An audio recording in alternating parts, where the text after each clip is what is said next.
In this lesson, we'll be solving trig equations. And we know that in our last lesson dealing with trig identities, we figured out how to simplify expressions, and we're going to use that for this section. Right here we have the graph of cosine of x, and the equation is cosine of x equals 1/2. And if we're solving for x, we know that it's going to be multiple times in which x equals 1/2. We know it occurs at pi over 3, and we know it occurs at 5 pi over 3. So the graph shows that cosine of x equals 1/2 has two solutions on the interval from 0 to 2 pi, and that is the cycle, right? Since y equals cosine of x has a period of 2 pi, cosine of x is 1/2, cosine of x equals 1/2 has infinitely many solutions on the interval from negative infinity to positive infinity. So that's why you see that in some solutions, they actually have multiple solutions, and they give you an equation. So I'm going to go ahead and solve this equation. I have 2 tangent of x minus the square root of 3 equals tangent of x. I'm going to subtract tangent of x. I'm going to subtract tangent of x. So you have tangent of x minus the square root of 3 equals 0. So we have tangent of x equals the square root of 3. So now what I'm going to do is I'm going to get the inverse tangent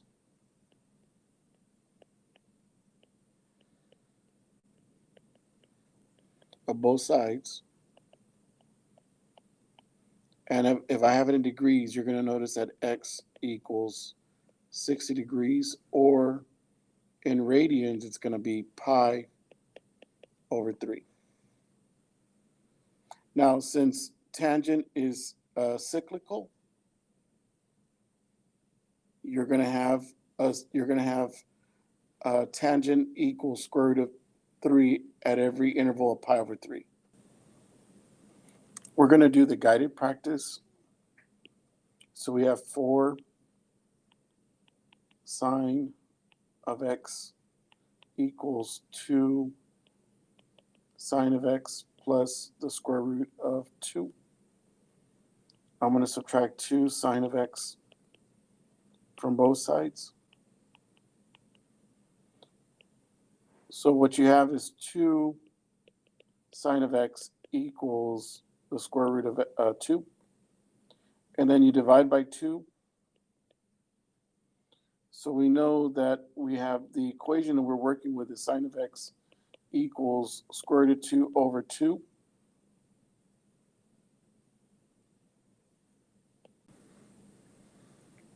For sine, we know that the picture looks like this on top here. And we notice that when does sine equal square root of 2 over 2? Well, it occurs at 45, and it also occurs at 135. So if I'm going to write it in terms of radians, it's going to be x equal pi over 4 n plus 2 pi, because it's going to occur every 2 pi. And then the other answer would be 3 pi over 4 n plus 2 pi, because it occurs every 2 pi. You just have to add 360 to 135, and you add 360 to 45, and you'll get the next one in the cycle. For example 2, we have 4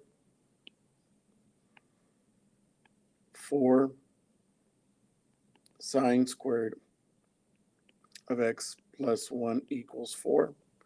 So we subtract 1 from both sides. So we get 4 sine squared of x equals 3. Divided by 4. So I get sine squared of x equals 3 over 4. And then what we do here is we get the square root of both sides. So you get the square root of the left side, square root of the right side. So we have sine of x equals square root of 3 over 4. Now, we know that it's a square root, so we know that sine of x is going to have to be either plus or minus square root of 3 over 4. So if I drew sine, and sine looks like this in an interval, and this is 2 pi, we know that when sine is square root of 3 over 4, the x value is going to be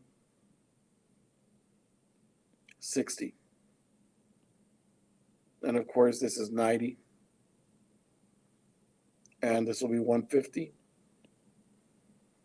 This is 270.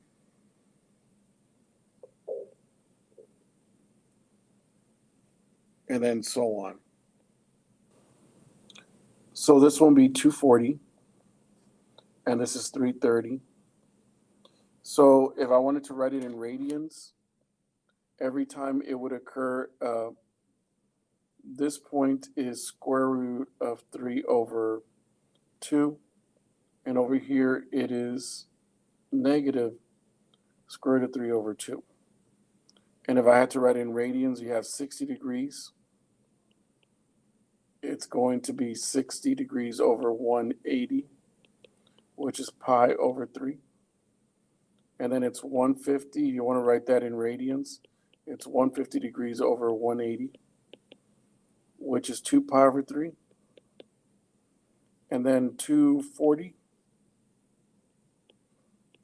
is equal to 240 degrees over 180, which is, in this case, it's 4 pi over 3. And then 330 is 330 over 180, which is 5 pi over 3. And just like before, it's going to occur every 2 pi. So you notice here is where the answer is. Oh. Here is the answer.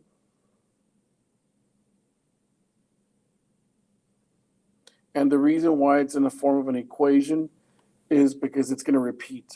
Remember, sine is repetitive.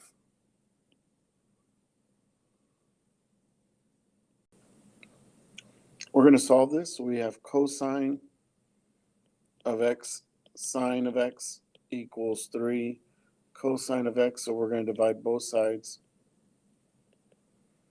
by cosine of x. And we have sine of x equals 3. Now, if I were to draw sine, I know that my amplitude is 1 and negative 1. And I know the period is 0 to 2 pi. But will sine of x ever be higher than 1 or lower than negative 1? And the answer is no. So this would be no solution.